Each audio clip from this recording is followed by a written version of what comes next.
Welcome to Rants TV. Hi guys, nandito po tayo ngayon sa Kalye Crisologo, Vegan Ilocos Sur. Please samahan niyo po akong mamasyal dito. Ito po yung update natin today, January 21, 2026.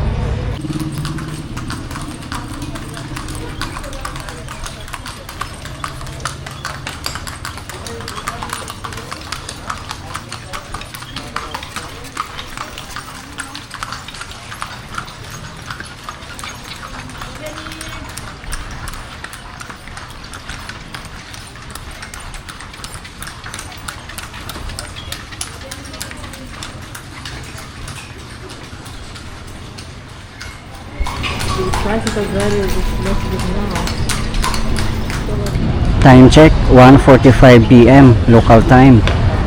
At mainit nga po.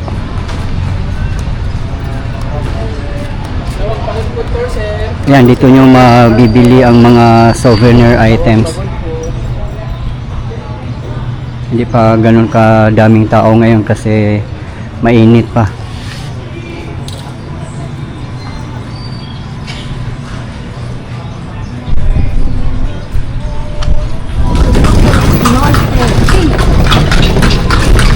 Ayan guys, nakasakay ako ngayon ng Kalesa. 1 hour tour, napakamura lang, 200 pesos lang. Grabe, nakaka-amaze. At ang bait pa ni ate. Si ate ang kutsera ngayon, the famous kutsera in Vegan.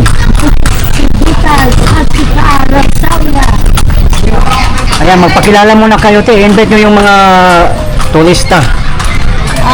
Punta kayo ng Vegan, sir. Ayan, si Ate Ditas, ang inyong kutsera. Hanapin nyo lang po yung Kalesa number 56. Ako po yun, walang iba. Yan ang famous na kutsera in Vegan.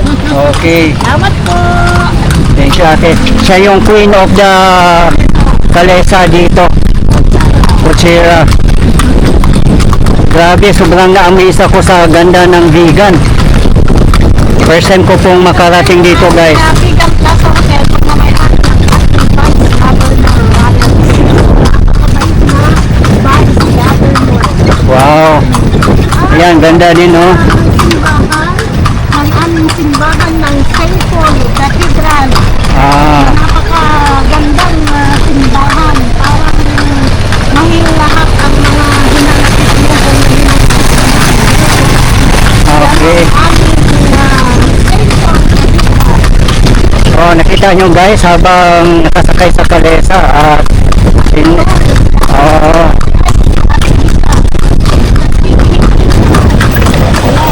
at marami pa tayong matutunan sa history at kabisado ni ate talagang pinag-aralan.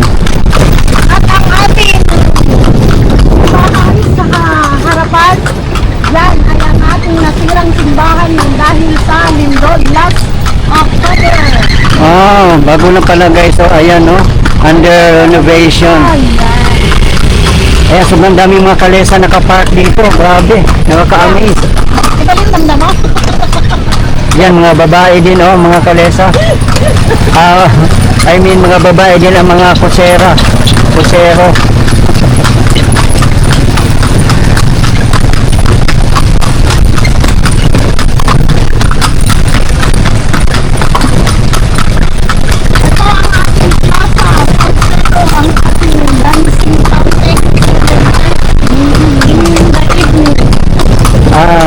Gabi-gabi po ba yan, madam? At 7:30.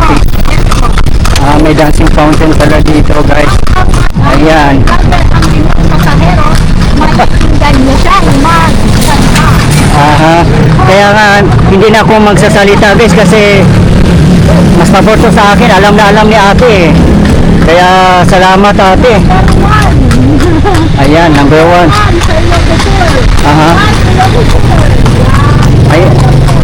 Ayan yung Ilocos Sur Capitol. Ayan yung sword.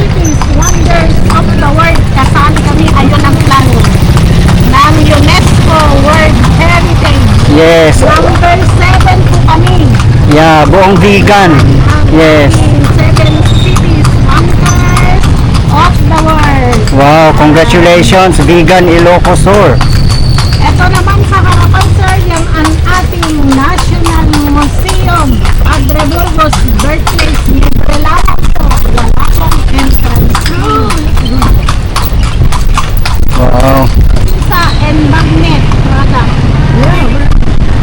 So ito yung National Museum dito sa Vigan. Wala pong bayad pumasok po dyan. Napakaganda po. Yan ang mga bus na yan ay mga field trippers Ah, sa iba-ibang eskwelahan ng University of Manila.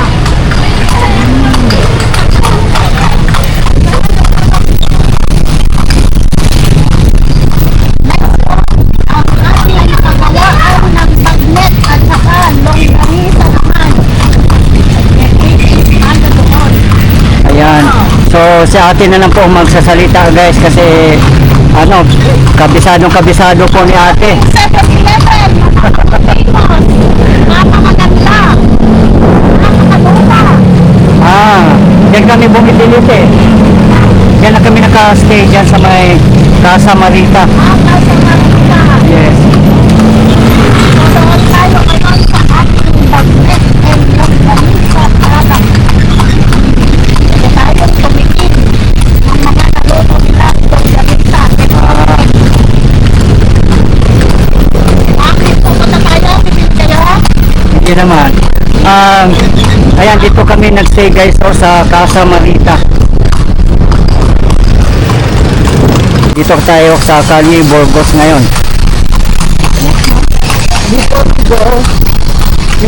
Yan guys, nandito na po tayo sa paggawaan ng longganisa and bagnet. Ito daw yung pinaka-famous dito. Kasama pa rin po natin si ate, ang ating Queen of the Cochera. My name is Ditas. Hello! Kalesa number 56. Yeah, huwag niyong kalimutan guys, Kalesa number 56. And also the Ayan. longganisa. Wow, ito pala yun, no?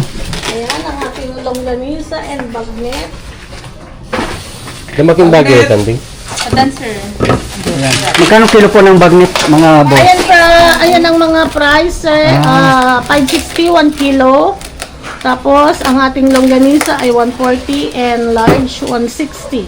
Oh. Meron din kaming mga suka sila. Meron na rin sila dito. Ayan, nagre-repack si ate Raquel. Ay, no. Si ate. Ayan, no? Ayan ang ating Ann. Si ate Ann.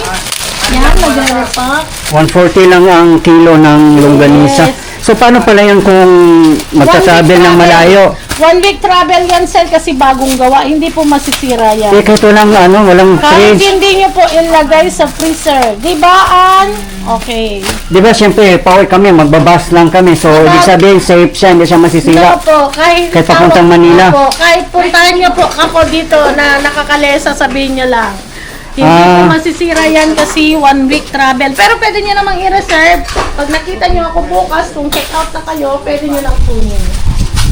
So, how about yung bagnet dam? Yan, no? Ang ating bagnet ay ready to eat.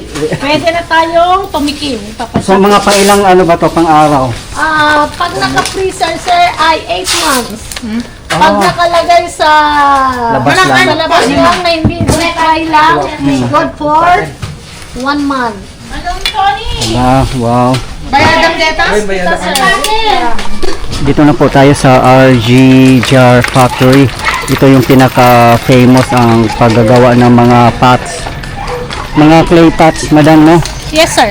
So Yeah. you can make also the pots like yung jar making po kasi yan po yung ginagamit natin noon yung ating lalagyanan ng tubig na may gripo.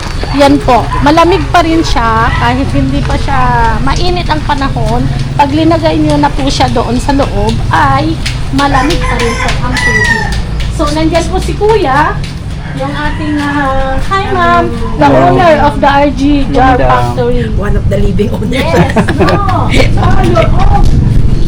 Wow. And si Kuya, siya yung nag-demonstrate of the RG Factory. Sige po Wow. sir, punta ka na at ipapatry ka nila. Ah. Pahawak mo lang po kay Kuya yung Ayan guys, oh, ito yung traditional na paggawa ng mga pots or jars. Ayan.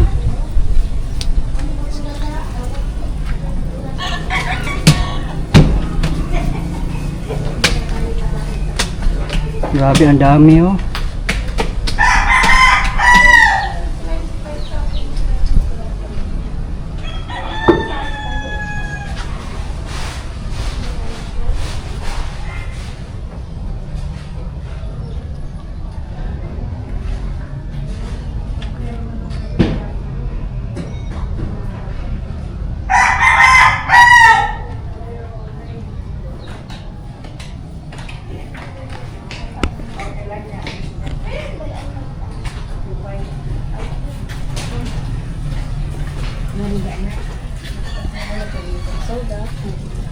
ate. Yes. Hanggang ngayon po ba ginagamit niyo yung mga jar or mga pots sa lagayan ng tubig? Yes. Ginagamit pa rin yung sa vegan? Yung mga health conscious po yan dahil sa health benefits nila. Ah, Oo, kasi once na nanggaling po dyan sa loob yung water mo, dahil pinipilter niya eh. mas healthy siya.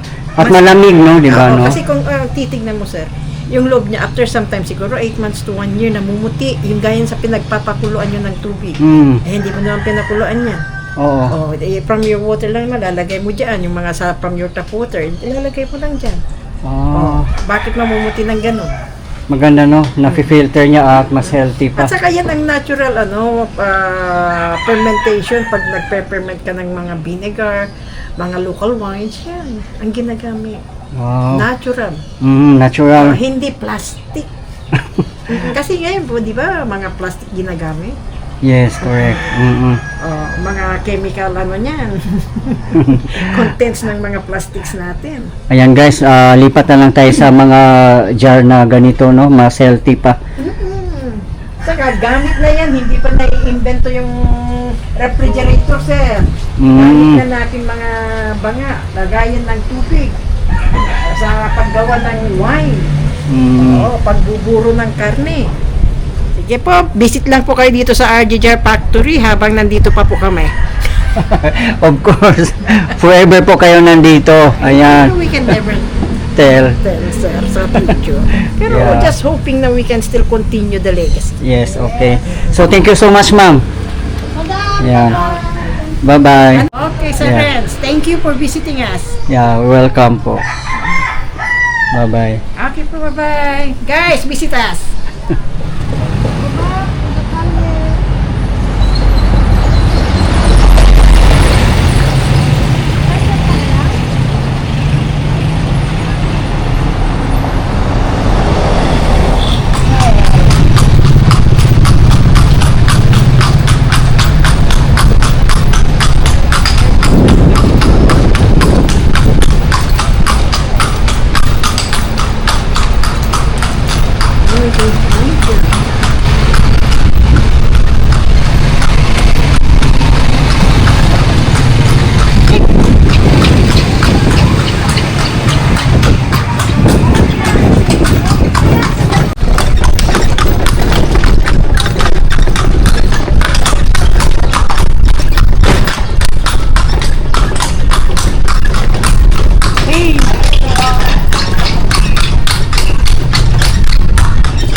mga event namin, sir.